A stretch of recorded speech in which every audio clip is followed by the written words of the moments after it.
Now that we have set up our TriCaster and connected it to some inputs, let's take a closer look at the software operation of the system.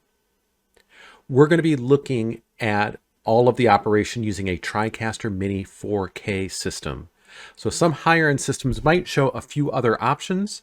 In those cases, just ignore those aspects and leave them on their default setting. Here we are on the home screen of our TriCaster system. This is the first screen you'll see when your system boots up. And on the left side, we can see 6 different buttons, and whichever button you select will change the right side of the interface. The first is Create New Session.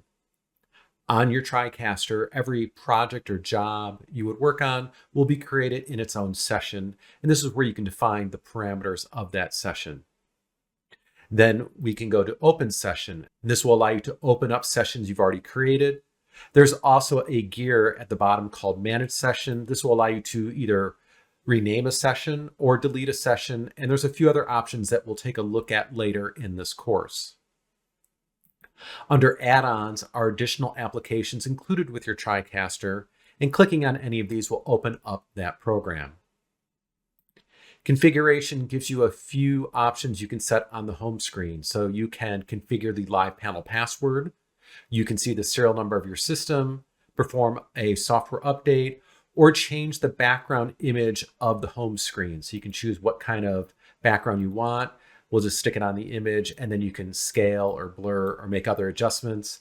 There's also a reset to defaults, but all this changes is what the backdrop looks like. It has no bearing on the operation of the system. Under Help, we can access the documentation. If you click where it says Live, this will open up a PDF manual for the TriCaster. And at the bottom of this panel, if you click where it says About TriCaster, this will tell you the exact model of your system and the software build number you're running. You can see I am on an 8-4 Rev system. Finally, at the bottom, we have Exit TriCaster.